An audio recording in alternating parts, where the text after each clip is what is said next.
प्रिय व्यूअर्स, ये Sanskriti IAS YouTube channel का PT think and solve program है। इस प्रोग्राम के अंतर्गत प्रत्येक दिन UPSC और स्टेट PCS से संबंधित 5 प्रश्न व्याख्या सहित उत्तर के साथ आपको दिए जाएंगे। हमें आशा है कि ये प्रोग्राम आपकी तैयारी में मददगार साबित होगा। तो चलिए देखते हैं आज के अपने प्रश्नों को। निम्नलिखित कथनों पर विचार करें। उदयपुर विज्ञान केंद्र देश का 22वां विज्ञान केंद्र है, जिसे राष्ट्रीय विज्ञान संग्रहालय परिषद द्वारा विकसित किया गया है। दूसरा, उदयपुर त्रिपुरा का तीसरा सबसे बड़ा शहर है, जिसे पहले रंगमती के नाम से जाना जाता था।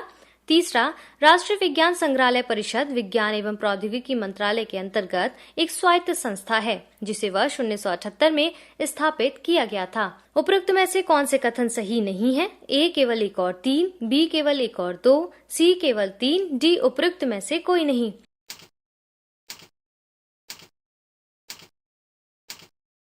सही उत्तर है ऑप्शन सी। राष्ट्रीय विज्ञान संग्रहालय परिषद द्वारा विकसित उदयपुर विज्ञान केंद्र संस्कृति मंत्रालय की योजना के तहत वैज्ञानिक संस्कृति के संवर्धन के लिए त्रिपुरा राज्य सरकार को सौंप दिया गया है। यह देश का 22वां विज्ञान केंद्र है। छात्रों को विज्ञान से संबंधित कई अज्ञात तथ्यों को जानने में मदद करेगा। यह विज्ञान केंद्र संस्कृति मंत्रालय तथा विज्ञान प्रौद्योगिकी एवं पर्यावरण विभाग त्रिपुरा द्वारा संयुक्त रूप से 6 करोड़ रुपए की लागत से विकसित किया गया है। इसके साथ ही अब सभी उत्तर पूर्वी राज्यों में विज्ञान केंद्र स्थापित हो गए हैं। उदयपुर त्रिपुरा का तीसरा सबसे बड़ा शहर है, जिसे पहले रंगमती के नाम से जाना जाता था। महाराजाओं के शासनकाल के दौरान यह राज्य की राजधानी था। यह शहर त्रिपुरा सुंदरी मंदिर के लिए प्रसिद्ध है, जिसे त्रिपुरेश्वरी मंदिर के नाम से भी जाना जाता है। राष्ट्रीय विज्ञान संग्रहालय परिषद संस्कृति मंत्रालय के अंतर्गत एक स्वायत्त संस्था है, जिसे वर्ष 1978 में स्थापित किया गया था। इस प्रकार कथन 1 और 2 दोनों सही है, जबकि कथन 3 गलत है, इसलिए इसका सही उत्तर होगा ऑप्शन सी। देखते हैं आज के अपने दूसरे प्रश्न को। युद्धाभ्यास डेजर्ट फ्लैग 6 के संदर्भ में निम्नलिखित कथनों पर विचार करें। पहला, यह संयुक्त अरब अमीरात की मेजबानी में आयोजित एक वार्षिक बहुराष्ट्रीय युद्धाभ्यास है। दूसरा, भारतीय वायुसेना पहली बार इस युद्धाभ्यास में अपनी भागीदारी दर्ज की है। तीसरा, इसमें संयुक्त अरब अमीरात, संयुक्त राज्य अमेरिका, जर्मनी, सऊदी अरब, दक्षिण कोरिया तथा बहरीन शामिल है। उपयुक्त में से कौन से कथन सही हैं? A केवल 1 और 2, B केवल 3, C केवल 1 और 3, D उपयुक्त सभी।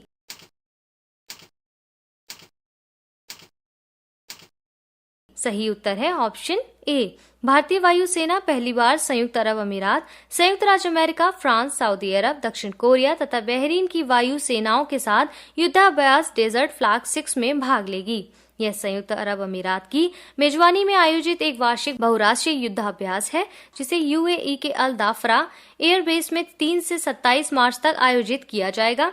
भारतीय वायुसेना 6 Sukhoi Su-30 MiKi, 2 Boeing C-17 तथा 1 एल्यूशियन IL-78 टैंकर विमान के साथ भाग लेगा। इस अभ्यास का उद्देश्य हवाई युद्ध अभियान की कृत्रिम परिस्थितियों में प्रतिभागी सैन्य बलों को नियंत्रित वातावरण में प्रशिक्षण देने हेतु सामरिक एक्सपोजर प्रदान करना है। साथ ही यह प्रतिभागी देशों के साथ भारत के अंतर्राष्ट्रीय संबंधों को मजबूती प्रदान करेगा। इस प्रकार कथन 1 और 2 दोनों सही है, जबकि कथन 3 गलत है, इसलिए इसका सही उत्तर होगा ऑप्शन A। देखते हैं आज के अपने तीसरे प्रश्न को।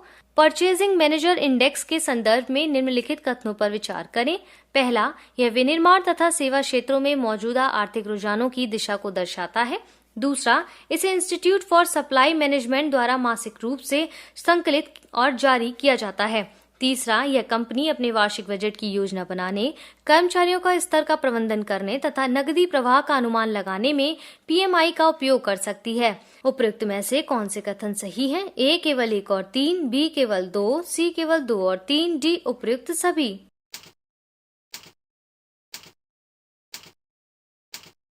सही उत्तर है option D। Purchasing manager index यानी PMI विनिर्माण तथा सेवा क्षेत्रों में मौजूदा आर्थिक रुझानों की इस दिशा को दर्शाता है। इसके अंतर्गत प्रसार सूचकांक क्रय प्रबंधकों के आकलन के आधार पर बाजार की स्थिति, विस्तार, स्थिरता तथा संकुचन का संकेतक होता है। इसका उद्देश्य कंपनी के निर्णय निर्माताओं, विश्लेषकों तथा निवेशकों को वर्तमान तथा भविष्य की व्यावसायिक स्थितियों के बारे में जानकारी प्रदान करना है। PMI 19 उद्योगों की अपस्ट्रीम तथा डाउनस्ट्रीम गतिविधियों का आकलन करता है तथा आपूर्ति श्रृंखला प्रबंधकों के मासिक सर्वेक्षण पर आधारित है। यह 5 प्रमुख सर्वेक्षण क्षेत्रों में नए आदेश, इन्वेंट्री स्तर, उत्पादन, आपूर्तिकर्ता वितरण तथा रोजगार पर आधारित है। ISM इन सभी क्षेत्रों को समान भार प्रदान करता है। PMI का भार 50 से ऊपर या नीचे होने पर उद्योग तथा सेवा क्षेत्र में विकास या गिरावट का पता चलता है। PMI को इंस्टीट्यूट फॉर सप्लाई मैनेजमेंट द्वारा मासिक रूप से संकलित और जारी किया जाता है। एक कंपनी अपने वार्षिक बजट की योजना बनाने, कर्मचारियों के स्तर का प्रबंधन करने तथा नकदी प्रवाह का अनुमान लगाने में PMI का उपयोग कर सकती है। इस प्रकार उपरोक्त सभी कथन सही हैं, इसलिए इसका सही उत्तर है ऑप्शन डी। बढ़ते हैं अपने चौथे प्रश्न की ओर। काईपैट फॉर्मिंग प्रणाली के संदर्भ में निम्नलिखित कथनों पर विचार कीजिए। पहला, इस प्रणाली का उपयोग केरल के उत्तरी जिलों में लवण युक्त प्राकृतिक जल में जैविक धान की खेती के लिए किया जाता है। दूसरा, इस प्रणाली में कार्बनिक पदार्थ के समृद्ध तटीय खारे जल में चावल की खेती तथा जलीय कृषि एक साथ की जाती है।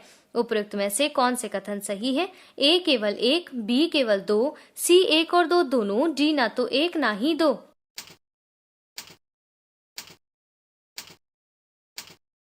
सही उत्तर है ऑप्शन सी। काईपैट फार्मिंग प्रणाली लवणयुक्त जल में धान की खेती का एक तरीका है जो श्रमिकों की कमी तथा अन्य कारणों से लगभग समाप्त हो गया था। धान की अत्यधिक मांग के कारण इस प्रणाली को पुनः उपयोग करने पर ध्यान दिया जा रहा है।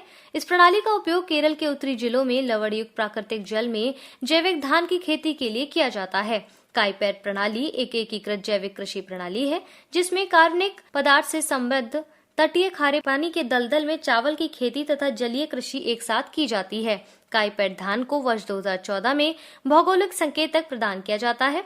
धान की पारंपरिक एवं नई किस्म की खेती को बढ़ावा देने के लिए वर्ष 2010 में मालाबार काईपैट किसान सोसाइटी का गठन किया गया था, जो वर्तमान में किसानों से 20 टन से अधिक उपज प्राप्त करने में सक्षम है।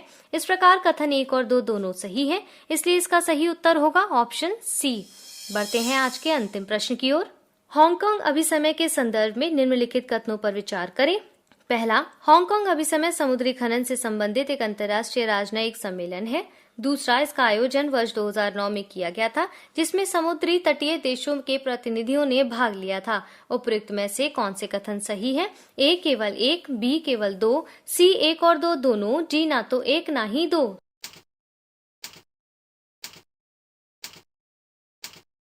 सही उत्तर है ऑप्शन डी। जहाजों की पर्यावरणीय दृष्टि के अनुकूल तथा सुरक्षित पुनर्चक्रण को सुनिश्चित करने के लिए वर्ष 2009 में एक अंतर्राष्ट्रीय राजनयिक सम्मेलन का आयोजन किया गया था, जिसे हांगकांग अभिसमय के नाम से जाना जाता है। हांगकांग में आयोजित इस सम्मेलन में 63 देशों के प्रतिनिधियों ने भाग लिया था। अभिसमय का उद्देश्य यह है कि जब जहाजों की परिचालन अवधि पूर्ण होने के पश्चात पुनर्चक्रण किया जाए तो यह मानव स्वास्थ्य, सुरक्षा व पर्यावरण के लिए अनुकूल हो। इस प्रकार कथन 1 और 2 दोनों गलत हैं, जबकि कथन डी इसका सही उत्तर है।